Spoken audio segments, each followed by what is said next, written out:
retro feel. The superstars basically coming out into the crowd. The commentary table away from ringside with Joe Tessitore and Jesse the Body Ventura. The old school WWF logo. The old school red, white, and blue ropes. NBC primetime special Saturday night's main event, in my opinion, lived up to the hype and more. I know there are wrestling enthusiasts out there that have basically said that this show was a glorified house show. I could not disagree more, to be honest with you. I think those people are the more realist wrestling fans that think that they know everything and, they don't want WWE to cater to the casual audience. They don't understand what it's like to put together a television product over the course of 2 hours when you have five matches. Naturally, I think some of those matches we knew were going to be shorter. That was one of the questions on my end, were how were they going to fit? Usually, what they do, five matches in a 3 hour time window into a 2 hour time window. And I know people are mad that there were no title changes, and there are some people mad at the fact that the Kevin Owens situation post show occurred not on NBC or Peacock, but on WWE social media.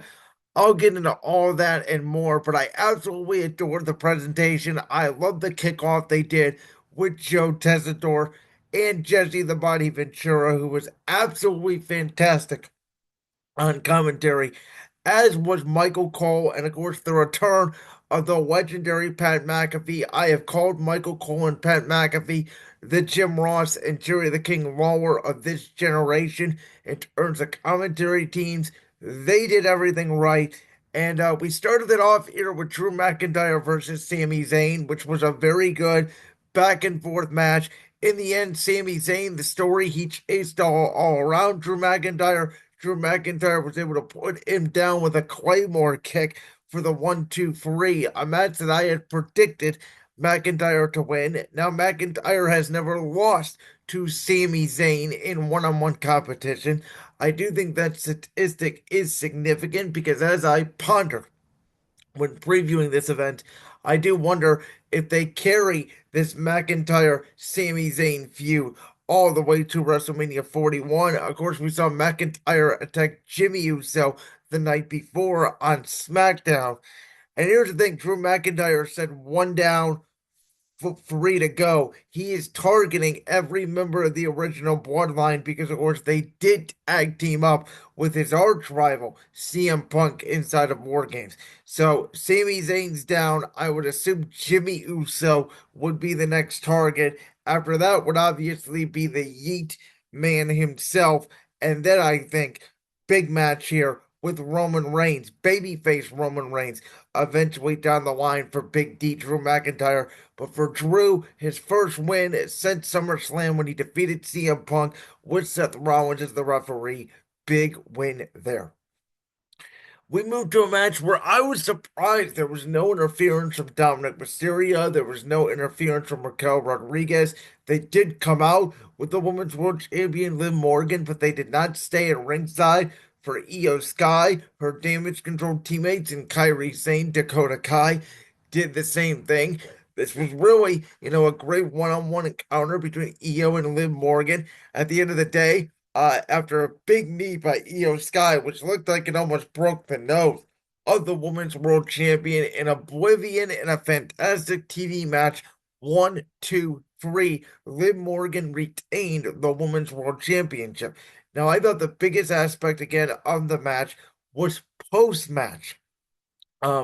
When Rhea Ripley made her appearance, and Liv Morgan, by the way, I thought it was significant, did not back down from the Eradicator. She out of her championship in the air, and I think WWE is making it very clear here. Again, we have read the rumors, and now we know it is confirmed that Roman Reigns and Solo Sikoa will fight on the first Monday Night Raw on Netflix in Tribal Combat for the Uwafala. We have heard the rumors around CM Punk versus Seth Rollins. We know John Cena will be there. We have seen various reports. The final boss will be there. The American Nightmare will be there.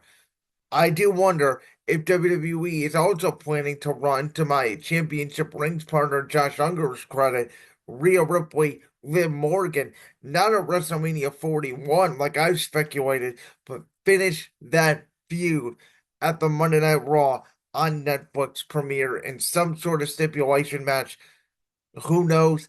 Um, but again, I thought it was significant here that Liv Morgan, for the first time in months, did defend her Women's World Championship, did it successfully, and pinned Io Sky, Queen in the ring, after a very good match. Io would go for the moonsault eventually. Liv Morgan would get her feet up, which again allowed for the Oblivion. Liv Morgan retained the championship, um, and again did so clean. Then we get to the triple threat match for the World Championship, and I thought out of all of the matches that could produce a championship change, again on my Saturday night's main event preview, I did predict that the ring general Gunther would retain the World Championship. Now, the only prediction I got wrong of the night, to be honest with you, was I predicted that Gunther would defeat Damian Priest to retain the championship, not Finn Balor.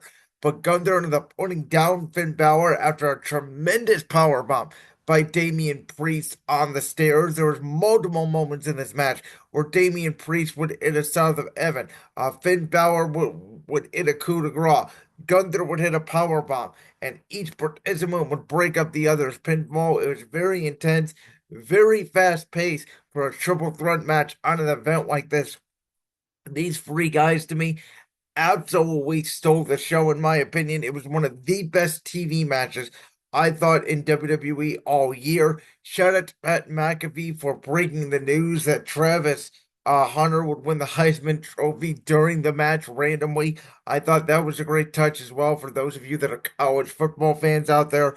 But the ring general, the whole story of this match was, could he regain his confidence? Obviously, after losing to Cody Rhodes in the Crown Jewel Men's Championship match via roll up at that premium live event.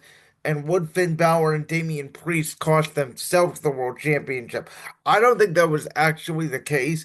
I don't think it was the case where Gunther just, snuck in there and stole the victory after Priest and Balor kept taking away from each other. I think Gunther flat out won this match again, taking out Priest via that power bomb, then shotgunning Finn Balor with a huge missile dropkick into the corner, right into the power bomb. Great transition. And Finn has been telling the Judgment Day, you listen to Finn, you win. Now, here at the time of this recording, it is before Monday Night Raw, where Balor and JD McDonough will defend the World Tag Team Championships against the War Raiders. Well, I predict, by the way, the War Raiders will win that match. We'll see if I'm right or wrong on that. I think we will have new World Tag Team Champions on the Red Brand. And whether, if Liv Morgan potentially loses the Women's World Championship to Rhea Ripley versus Raw on Netflix, we could actually see this Judgment Day faction, Judgment Day 3.0, which they have been teasing here a little bit, implode as we head into Royal Rumble / WrestleMania season. Then, what may have been the biggest pop of the night, she absolutely deserved it. And there were multiple times where Piper Niven got involved. And at that point, I thought Michin was going to win the first ever Women's United States Championship. I have been preaching on this show since the Women's United States Championship was announced that Chelsea Green absolutely deserved it. I have called her the best hire of the Triple H era in WWE. Long Island definitely agreed with me.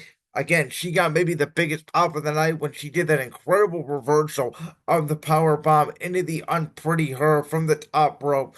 1, 2, 3. As Gorilla Monsoon would say, as we pay tribute to Saturday night's main event, the crowd goes bananas.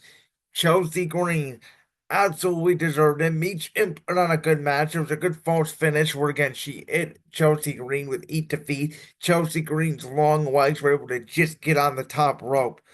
But I love this match from start to finish. I was so invested in this match because, well, I like Michin as a mid-card character. I don't know if she could carry the first ever Women's United States Championship. I think Chelsea Green is going to make that championship proud. I look forward to her essentially being a Logan Paul-esque champion with the United States Championship, where she's sort of running away. She's not defending the title often. She doesn't want to wrestle a match, but she looks wonderful in that championship. And then when it's time to defend the championship, she uses Niven. She uses any tactic possible to retain the championship. I want to see Chelsea Green take this championship at least all the way to WrestleMania 41, if not SummerSlam, second night in New Jersey at MetLife Stadium. I thought it was cool. They shouted out Zack Ryder and the Long Rider. Of course, we know Matt Cardona, aka Zack Ryder, the husband of the new first ever United States champion, but she absolutely deserved it. Her character is made for it. I loved the moment. And when I realized at that point that Drew McIntyre had won, Liv Morgan had won, Chelsea Green had won again, even though she was really the baby face from the crowd standpoint in the match, she was technically the heel. And then Gunther, who was really the heel in that equation, Priest was more of the baby face in the triple threat match. When I realized that technically all the heels had won, I knew the American Nightmare would retain the Undisputed Championship in the main event, as I predicted. Now, I was a little bit shocked that Randy Orton did not appear. They did do a couple teases of Orton. And obviously, Kevin Owens doing the Stardust biz and the suckets all the way around. Cody Rhodes hitting Kevin Owens with an RKO on top of the announce table with that announce table not breaking. Ooh, man, that must have hurt for both individuals. But at that point, I thought for sure that Randy Orton was going to come out, especially when they did the two ref bumps. You could see both refs leaning, by the way. You kind of tell it was coming. Kevin Owens obviously trying to introduce the chair. Ref bump happens, and instead, Kevin Owens misses with the chair. He decides to not use the chair. Cody Rhodes uses the chair, does the crossroads on the steel chair. Charles Robinson, who's still rocking that bow tie, the retro referee outfit from the 1980s and 1990s, counts the 1, 2, 3 while he's still on the outside of the ring. So, two gripes there for Kevin Owens. One was, hey, he had a stunner on Rhodes, he had a power bomb on Rhodes, and there was no official in the ring twice. The other one is Cody Rhodes used the steel chair on Kevin Owens' head. Kevin Owens did not use the steel chair on Cody Rhodes. And the referee also counted the 1, 2, 3 on the outside of the ring, not on the inside of the ring. So I thought that was brilliantly booked. It gives another reason for Kevin Owens and Cody Rhodes to have another match. This time, again, the question for me will be, does Randy Orton appear? I think eventually we will get the Cody Rhodes, Kevin Owens, Randy Orton triple threat match. My partner over at Championship Rings, Josh Unger, thinks it's going to happen at WrestleMania 41. I think it's going to happen at the Royal Rumble. And well, originally, I thought the first Raw on Netflix could be Cody Rhodes versus Roman Reigns. I thought it could be Cody Rhodes versus the final boss, who also did not appear on this show. I think we also will get Cody Rhodes versus Kevin Owens. That's when Randy Orton will appear. I think it will be a stipulation match. We all saw what happened post show, which again, for those of you that think this was a glorified house show, you're just mad there were no championship changes. I thought WWE would run a major angle to close this show to get viewers tuning in. I think the major angle was really the post show effect of Kevin Owens pile driving Cody Rhodes, of him taking the Winged Eagle Championship that Cody Rhodes brought out to the ring. A throwback from one night only, Saturday night's main event, which it does sound like WWE is open to using retro championships during this event, which I would love as well. Play into this nostalgia factor as much as you want. I think wrestling, more than any other professional sport, needs that nostalgia factor. But then Triple H comes down. Triple H gets physical with Kevin Owens, obviously the chief content officer of WWE. Some interesting development at that point. I don't think Triple H is going to get in the ring with Kevin Owens. I think that, anybody that thinks that this could lead to a Triple H in-ring return, we all know why the game retired. We know the game is running the company. We know his heart issues. But I think anytime that he can do some physical pushing, and if you notice, Kevin Owens did not push back on the CCO of WWE. I think that's significant. But I think anytime Triple H, who obviously has a relationship on screen with Kevin Owens, can get in his face, show he's disgusted with him, it adds more to the layer of the story. And I thought it was smart booking by WWE because Friday Night SmackDown was taped this past week before SNME. I wanted to get the acronym right. Um, Obviously, due to the holidays and WWE wanting to give the wrestlers their time off to their families, Monday Night Raw on the 16th will be technically the last live show WWE does until I believe December 26th or even the SmackDown on Friday the 27th. So giving them, 10-ish days off, no wrestling, enjoy with your family. The next Raw, the next SmackDown is taped.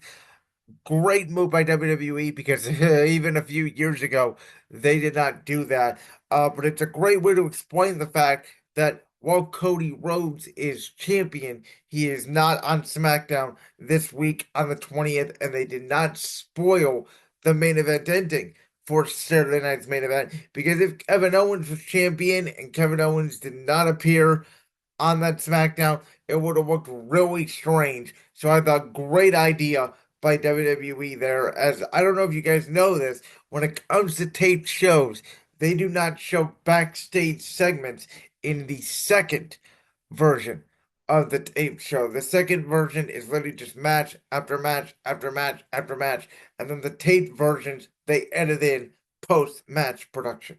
But I thought Saturday Night's main event was one of the best shows of the year. I give that an A plus, specifically for a TV show. I thought every match was good to great. None of the matches were bad. Every match had a suspenseful moment or two, and I don't hate any of the results, mainly because I predicted all the results to be right. And as I often say, sometimes predictability is not the worst thing in the world. And now we got potential storylines moving forward for the Raw on Netflix, for the Royal Rumble, for the next Saturday's main event the week before the Rumble, for WrestleMania 41. WWE in 2025 will never be hotter. You heard it here first. I thought Jesse Ventura, by the way, during the main event with Michael Cole and Pat McAfee, did an excellent job of explaining Cody Rhodes' action and why he's such, turning into an unlikable babyface. And, maybe the crowd is turning on to Cody Rhodes. Maybe it was just that Long Island crowd. Who knows? Maybe that's where we get a KO heel turn down the line. But I thoroughly enjoyed everything about the main event or I should say, I enjoyed everything about the event as a whole. From the throwback stuff to the in-ring stuff to the production, I thought everything Saturday night was chef's kiss for the return of Saturday night's main event. Like that clip from the Brands World podcast? If so, make sure you go down there and hit that subscribe button. While you're down there hitting the subscribe button, make sure to also hit the notification bell so you never miss another upload. And make sure you check out all the other clips from the Brands World podcast right here on YouTube.